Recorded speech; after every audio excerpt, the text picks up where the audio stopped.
Economics પ્રથમ chapter અર્થશાસ્ત્રમાં આલેખ, જેમાં આપણે આકૃતિ એટલે શું, આલેખ એટલે શું, અર્થશાસ્ત્રમાં આકૃતિ અને આલેખ એના મહત્વ અંગેનો ખ્યાલ તેમજ આકૃતિ અને આલેખ દોરતી વખતે ધ્યાનમાં રાખવા અંગેની બાબતો એનો આપણે ખ્યાલ મેળવી ગયા. જ્યારે આજે આપણે આકૃતિના પ્રકારો અને આલેખના પ્રકારો અંગેનો ખ્યાલ મેળવવાનો છે. અહીંયા સૌપ્રથમ આપણે આકૃતિના પ્રકારોનો ખ્યાલ મેળવીએ.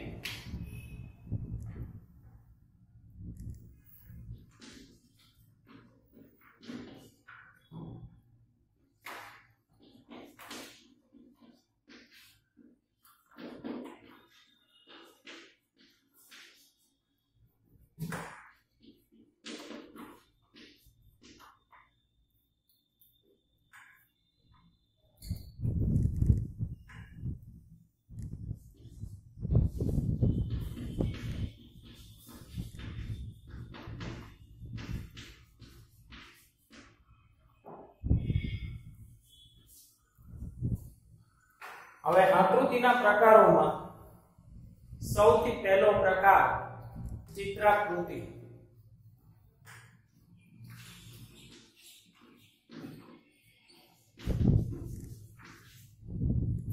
ત્યારબાદ બીજો પ્રકાર છૂટાછવાયા બિંદુઓ.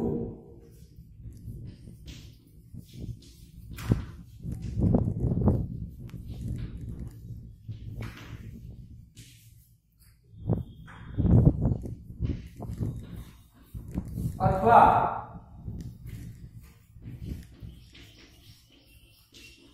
વિકિરણ દર્શાવતી આકૃતિઓ. ત્યારબાદ ત્રીજો પ્રકાર છે સમય આધારિત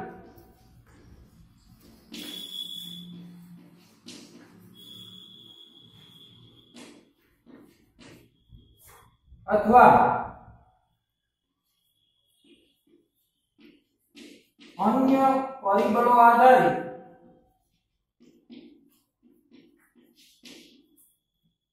રેખા આકૃતિ.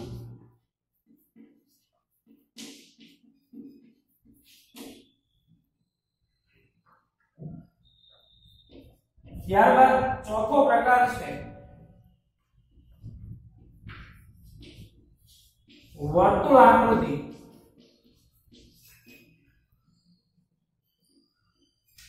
પાંચમો પ્રકાર સ્તંભ આકૃતિ. અને ત્યારબાદ છઠ્ઠો પ્રકાર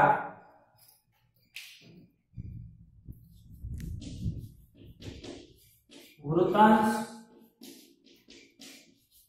આકૃતિ.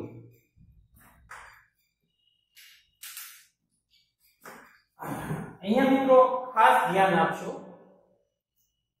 આપણા બે ગુણના પ્રશ્ન તરીકે પ્રશ્ન પૂછી શકાય કે આકૃતિના પ્રકારો જણાવો. તો અહીંયા આપણે આકૃતિના આ 6 પ્રકાર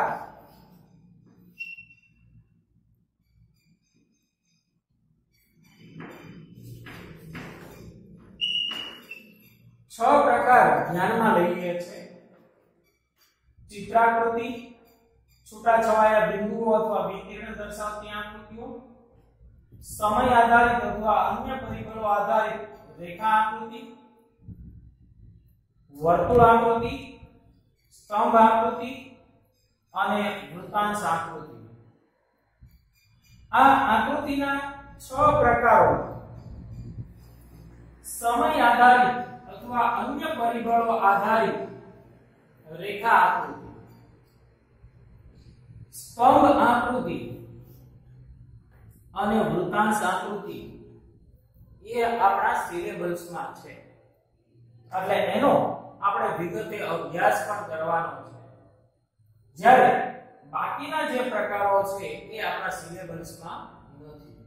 તો અહીંયા આપણે આ આપણા સિલેબસમાં જે પ્રકારોનો ઉલ્લેખ કરવામાં આવ્યો છે એના અર્થઘટનનો અંગેનો ખ્યાલ પણ આપણે મેળવીએ.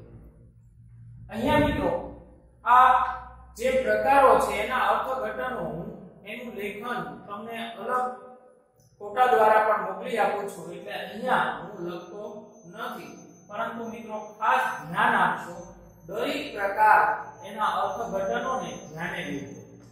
તો એમાં સૌથી પહેલો પ્રકાર આપણે રેખા આકૃતિ એટલે શું અથવા સમય આધારિત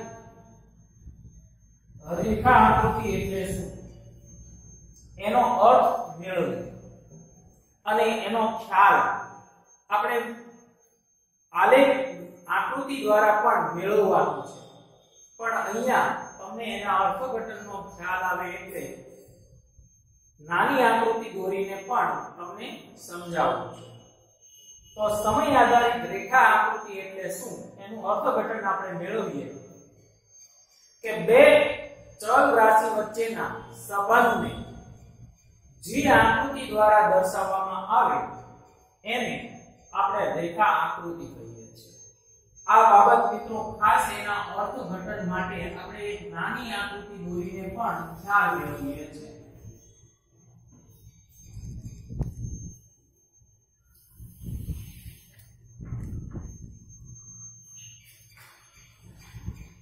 આડી ધરી એને આપણે x કહીએ છીએ, ઊભી ધરી એને y કહીએ છીએ.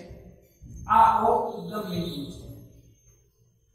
x અક્ષ ઉપર અચળ રાશિ દર્શાવવામાં આવે છે, જે અંગેનો ખ્યાલ આપણે અગાઉ પણ મેળવી ગયા કે x અક્ષ ઉપર સ્વતંત્ર ચલ રાશિ અથવા અચળ રાશિ દર્શાવાય છે, જ્યારે y અક્ષ ઉપર પરતંત્ર ચલ રાશિ એટલે ચલ રાશિ દર્શાવાય છે. આવો ખ્યાલ આપણે અગાઉ મેળવી ગયા. હવે અહીંયા સમય આધારિત રેખા આકૃતિનો આપણે અર્થ ઘટાડ્યો કે બે ચલ રાશિ વચ્ચેના કાર્યકારણનો સંબંધ જે આકૃતિ દ્વારા દર્શાવવામાં આવે એને આપણે રેખા આકૃતિ કહીએ છીએ. તો અહીંયા ધારો કે બે ચલ રાશિ માંગ અને કિંમત એ બે ચલ રાશિ છે. આપણે ધોરણ 11 માં પણ શીખી ગયા કે માંગ અને કિંમત વચ્ચેનો સંબંધ એ વ્યસ્ત સંબંધ છે. તો અહીંયા એને માંગ રેખાને આપણે આ રીતે દર્શાવી શકીએ છીએ. જેમ જેમ વસ્તુની કિંમત ઘટતી જાય છે તેમ તેમ માંગનું વિસ્તરણ થાય છે, અને આમ કિંમત અને માંગ વચ્ચે વ્યસ્ત સંબંધ છે. અને અહીંયા આ માંગ રેખાનો ઢાળ એ ઋણ ઢાળ છે. તો આમ કિંમત અને માંગ વચ્ચેના આ વ્યસ્ત સંબંધને દર્શાવે છે, અને માંગ રેખાનો ઢાળ એ ઋણ દર્શાવે છે. તો આમ આ બે ચલ રાશિ વચ્ચેના કાર્યકારણનો સંબંધ એટલે રેખા આકૃતિ. આ સૌથી આપણે પહેલા રેખા આકૃતિનું અર્થઘટન મેળવ્યું. હવે ત્યારબાદ સ્તંભ આકૃતિ. હવે સ્તંભ આકૃતિ એના ત્રણ પેટા પ્રકારો છે.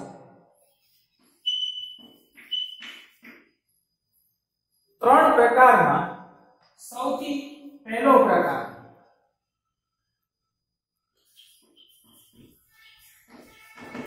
સાદી સ્તંભ આકૃતિ. નંબર 2 પાસેની સ્તંભ આકૃતિ. અને નંબર 3 વિભાજિત સ્તંભ આકૃતિ. આ ત્રણ સ્તંભ આકૃતિના પ્રકારો છે, અને એ દરેક પ્રકારો અંગેનો ખ્યાલ પણ એના અર્થઘટનો અંગેનો ખ્યાલ પણ આપણે મેળવ્યો. તો એમાંનો પહેલો પ્રકાર છે સાદી સ્તંભ આકૃતિ. હવે સાદી સ્તંભ આકૃતિ એટલે શું? તો કે કોઈ એક આધાર ઉપર કોઈ એક ચલનું મૂલ્ય દર્શાવવામાં આવે તો તેને આપણે સાદી સ્તંભ આકૃતિ કહીએ છીએ. તો આ બાબત આપણે એક ઉદાહરણ દ્વારા પણ એનો ખ્યાલ મેળવીએ અને આ આકૃતિ દ્વારા પણ એની સમજ મેળવીએ.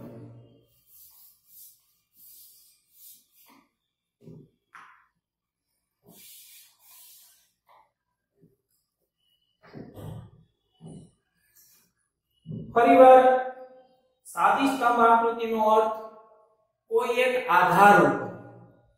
હવે કોઈ એક આધાર ઉપર એટલે શું?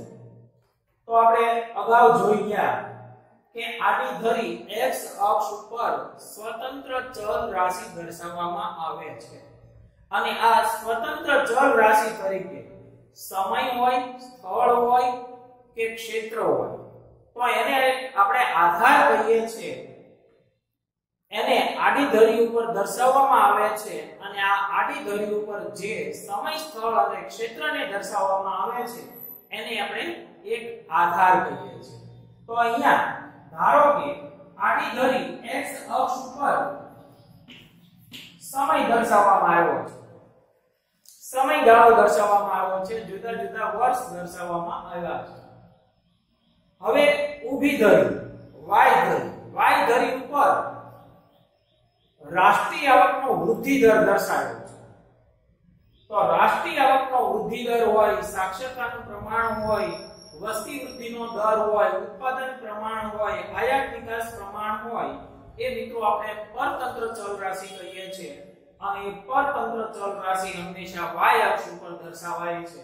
તો ધારો કે અહીંયા રાષ્ટ્રીય આવક એનો વૃદ્ધિ દર મૂકીએ છે અને એ માટે અહીંયા આ કોઈ એક આધાર ઉપર કોઈ એક ચલ, આને આધાર કહેશું આને ચલ કહીએ છીએ. તો કોઈ એક આધાર ઉપર કોઈ એક ચલ મૂલ્ય દર્શાવવામાં આવે તો એને આપણે સાદી સ્તંભ આકૃતિ કહીએ છીએ. દાખલા તરીકે 2001 માં રાષ્ટ્રીય આવકનો વૃદ્ધિ દર અહીંયા આ રીતે કોઈ એક સ્તંભ દ્વારા દર્શાવવામાં આવેલો હોય, અહીંયા એક માપ દર્શાવવામાં આવેલું હોય અને આમ 2002 માં રાષ્ટ્રીય આવકનો વૃદ્ધિ દર દર્શાવવામાં આવેલો હોય તો આમ જુદા જુદા વર્ષોમાં રાષ્ટ્રીય આવકનો વૃદ્ધિ દર કેટલો થયો એ સ્તંભ દ્વારા જ્યારે આપણે દર્શાવીએ તો એ સાદી સ્તંભ આકૃતિ બને છે. અને આમ આપણે આ સાદી સ્તંભ આકૃતિનું અર્થઘટન એવું ઘટાવીએ છીએ કે કોઈ એક આધાર ઉપર કોઈ એક ચલનું મૂલ્ય દર્શાવવામાં આવે તો તેને સાદી સ્તંભ આકૃતિ કહીએ છીએ.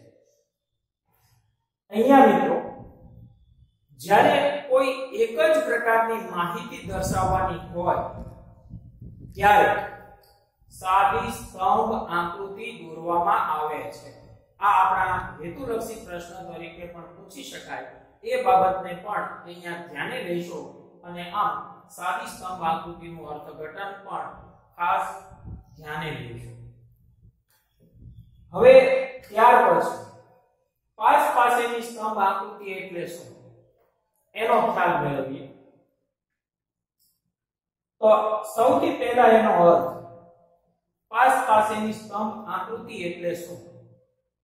તો કોઈ એક આધાર ઉપર કોઈ એક ચલ એક કરતા વધુ વર્ગો માટે મૂલ્ય દર્શાવવામાં આવેલું હોય તો તેને પાસેની સ્તંભ આકૃતિ કહેવાય.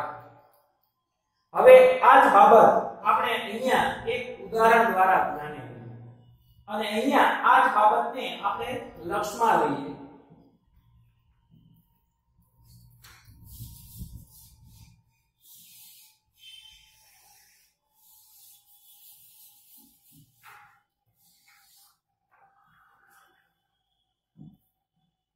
ધારો કે જુદા જુદા બે દેશો એનો રાષ્ટ્રીય આવકનો વૃદ્ધિ દર દર્શાવવામાં આવેલો અને જુદા જુદા બે દેશોનો જુદા જુદા સમયગાળાનો રાષ્ટ્રીય આવકનો વૃદ્ધિ દર દર્શાવેલો હોય તો અહીંયા બંને દેશો એના સ્તંભ આપણે અલગ દર્શાવીએ છીએ.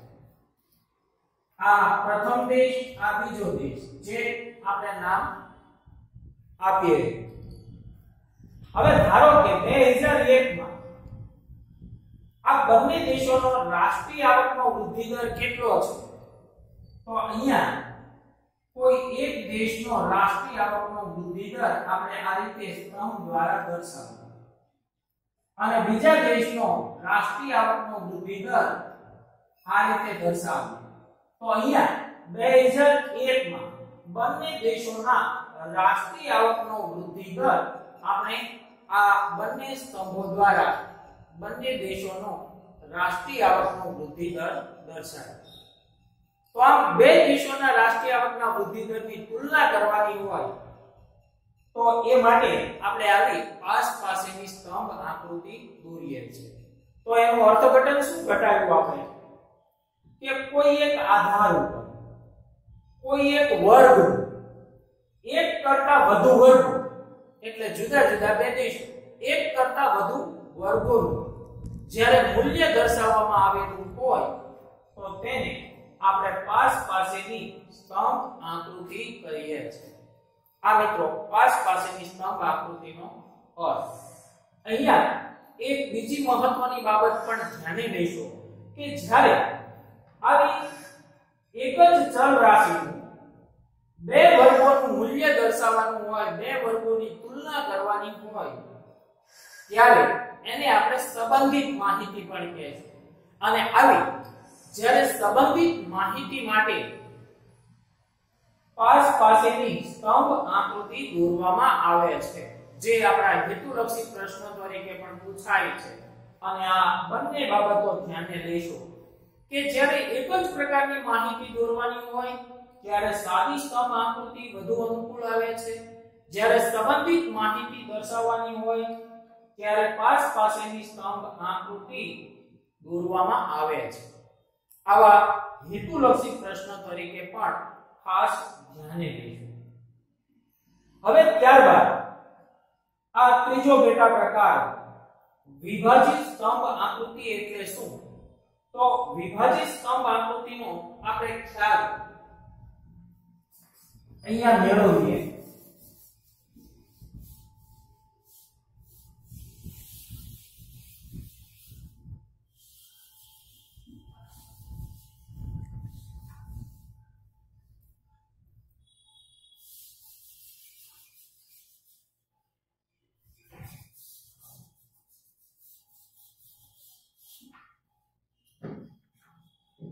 હવે વિભાજિત સ્તંભ આકૃતિ એટલે શું? તો સ્તંભ આકૃતિમાં કોઈ એક સ્તંભને કોઈ એક માહિતીને તેના પેટા ભાગોમાં વિભાજિત કરવામાં આવે તો એને વિભાજિત સ્તંભ આકૃતિ કહેવાય. ફરીવાર આ બાબત મિત્રો ધ્યાને લેજો. સ્તંભ આકૃતિના કોઈ સ્તંભના માહિતીને એના પેટા ભાગોમાં વિભાજિત કરીને દર્શાવવામાં આવે તો તેને આપણે સ્તંભ આકૃતિ કહીએ છીએ. દાખલા તરીકે અહીંયા x અક્ષ ઉપર ક્ષેત્રો દર્શાવ્યા છે અને અહીંયા રાષ્ટ્રીય આવક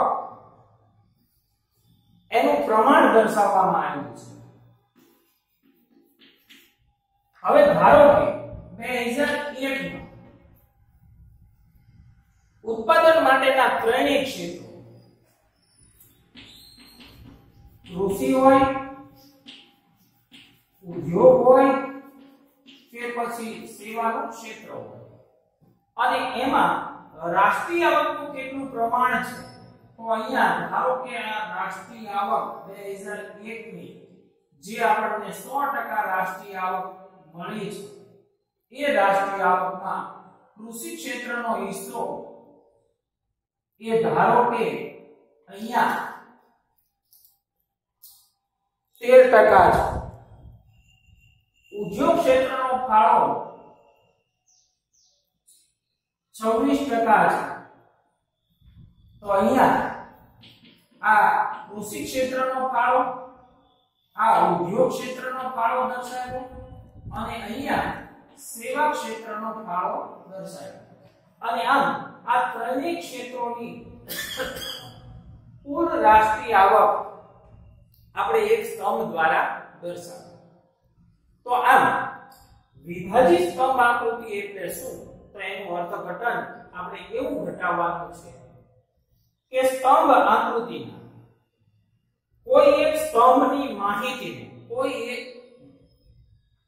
એક સ્તંભની માહિતીને તેના પેટા ભાગોમાં દર્શાવવામાં આવે ત્યારે એને વિભાજિત સ્તંભ આકૃતિ કહેવાય. ફરીવાર વિભાજિત સ્તંભ આકૃતિ એટલે શું? સ્તંભ આકૃતિના કોઈ એક સ્તંભને એની માહિતીને તેના પેટા ભાગોમાં દર્શાવવામાં આવે ત્યારે તેને આપણે વિભાજિત સ્તંભ આકૃતિ કહીએ છીએ. આ વિભાજિત સ્તંભ આકૃતિનું અર્થઘટન. તો આ બાબત પણ અહીંયા ત્રણેય પ્રકાર તરીકેનો પણ આપણે એના અર્થઘટનો અંગેનો ખ્યાલ મેળવ્યો. અહીંયા આપણે બે બાબતો પૂર્ણ કરી. સમય આધારિત રેખા આકૃતિ એટલે શું અને સ્તંભ આકૃતિ એટલે શું અને તેના પેટા પ્રકારો સાથેનો ખ્યાલ મેળવ્યો. હવે ત્યારબાદ વૃત્તાંશ આકૃતિ. હવે વૃત્તાંશ આકૃતિ એટલે શું?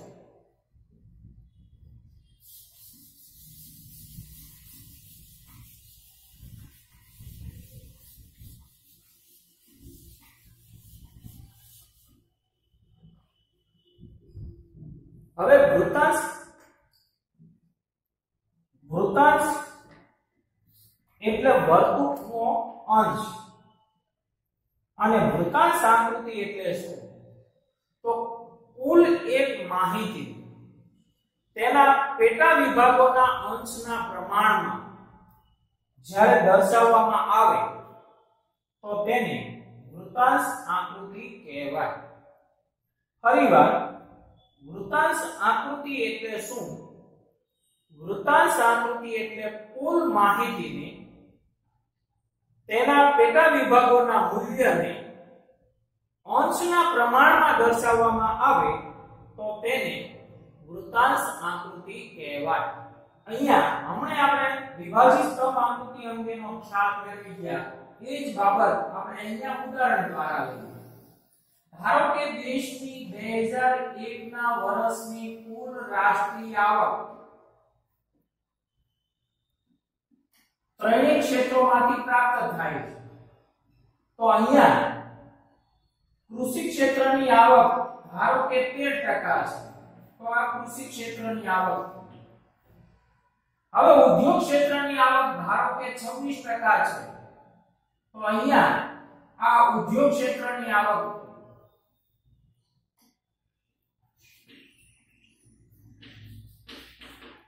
અને બાકીની આવક એ સેવા ક્ષેત્રની આવક છે. અને અહીંયા 2001 માં આ રાષ્ટ્રીય આવક એનું પ્રમાણ વૃત્તાંશ આકૃતિ દ્વારા દર્શાવેલું છે. તો એનું અર્થઘટન આપણે કેવી રીતે ઘટાડીએ? તો વૃત્તાંશ એટલે વર્તુળનો અંશ. વર્તુળની કોઈ એક સમષ્ટિને, કોઈ એક માહિતીને, અહીંયા સમષ્ટિ પણ કહેવાય છે, એની માહિતી પણ કહેવાય છે. તો વર્તુળની કોઈ એક સમષ્ટિને, વર્તુળની કોઈ એક માહિતીને તેના પેટા વિભાગોના મૂલ્યને એના વર્તુળના અંશના પ્રમાણમાં દર્શાવવામાં આવે તો તેને આપણે વૃત્તાંશ આકૃતિ કહીએ છીએ. અને આમ આપણે આ આકૃતિના પ્રકારો અને આકૃતિના પ્રકારો અંતર્ગત જે આપણા સિલેબસમાં પ્રકારો આપવામાં આવેલા છે એના અર્થઘટનો અંગેનો ખ્યાલ પણ મેળવો. ફરીવાર આ બાબતને મિત્રો ધ્યાને લેશો। સમય આધારિત રેખા આકૃતિ એટલે શું?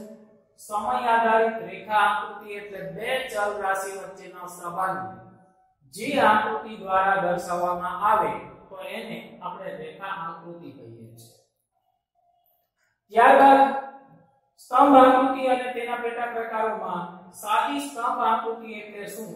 સાદી સ્તંભ આકૃતિ એટલે કોઈ એક આધાર ઉપર કોઈ એક ચલનું મૂલ્ય દર્શાવવામાં આવે તો તેને સાદી સ્તંભ આકૃતિ કહેવાય।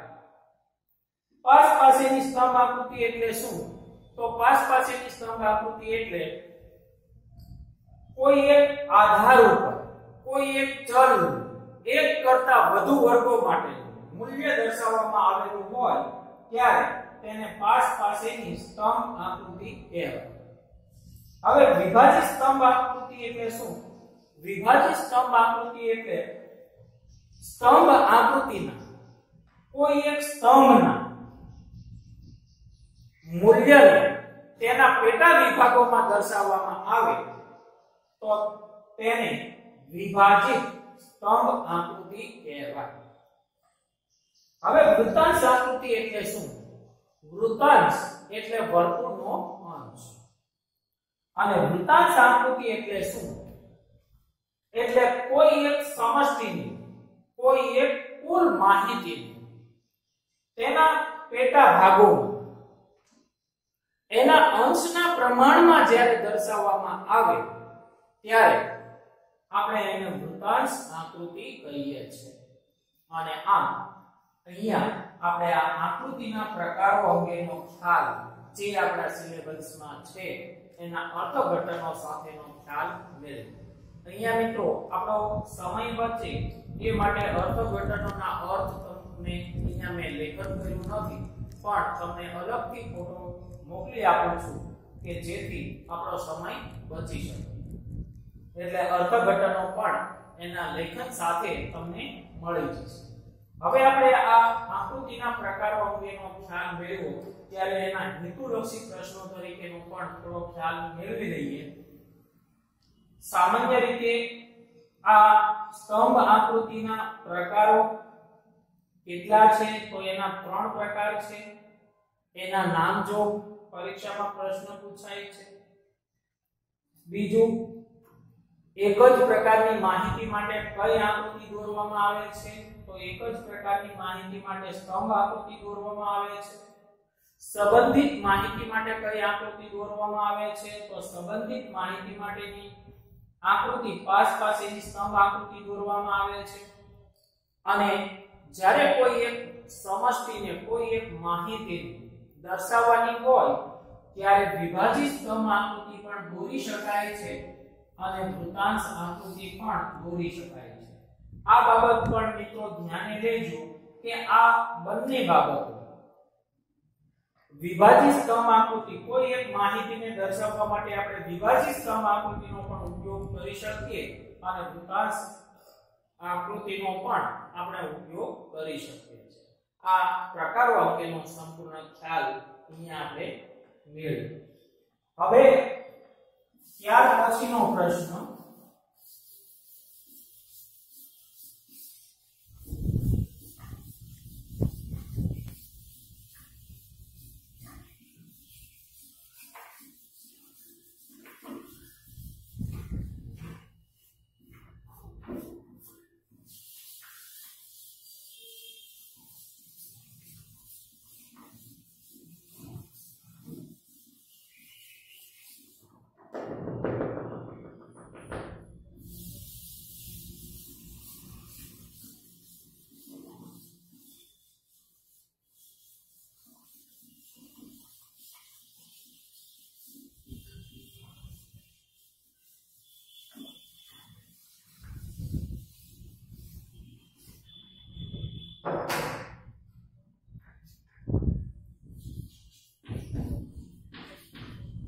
આલેખના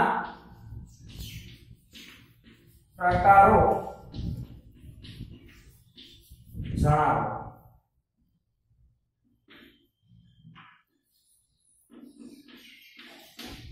આલેખના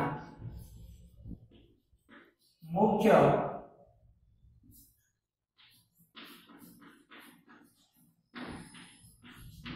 ત્રણ પ્રકાર. નંબર 1 સામયિક શ્રેણીના વલણો દર્શાવતા આલેખ. ત્યારબાદ બીજો પ્રકાર છે સતત આવૃત્તિ વિતરણ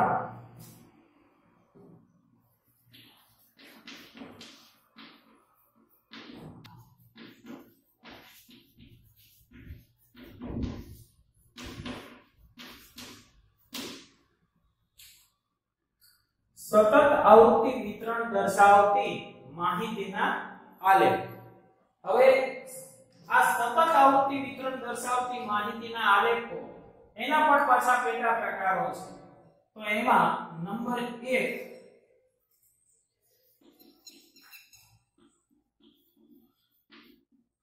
સ્તંભાલેખ.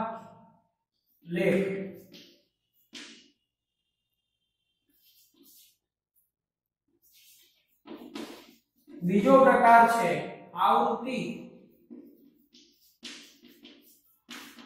બહુકોણ. ત્રીજો પ્રકાર છે આવૃત્તિ વક્ર અને ત્યારબાદ ચોથો પ્રકાર છે સંચયી આવૃત્તિ બહુકોણ. હવે મુખ્ય ત્રીજો પ્રકાર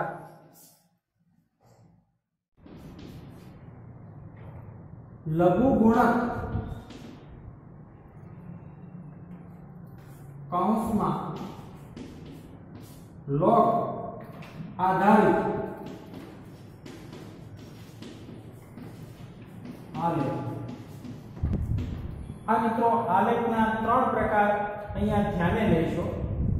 સામયિક શ્રેણીના વલણો દર્શાવતા આલેખ, સતત આવૃત્તિ વિતરણ દર્શાવતી માહિતીના આલેખ, એમાં સ્તંભાલેખ, આવૃત્તિ બહુકોણ, આવૃત્તિ વક્ર, સંચય આવૃત્તિ બહુકોણ અને ત્યારબાદ ત્રીજો પ્રકાર લઘુગુણક અથવા તો લોગ આધારિત આલેખ.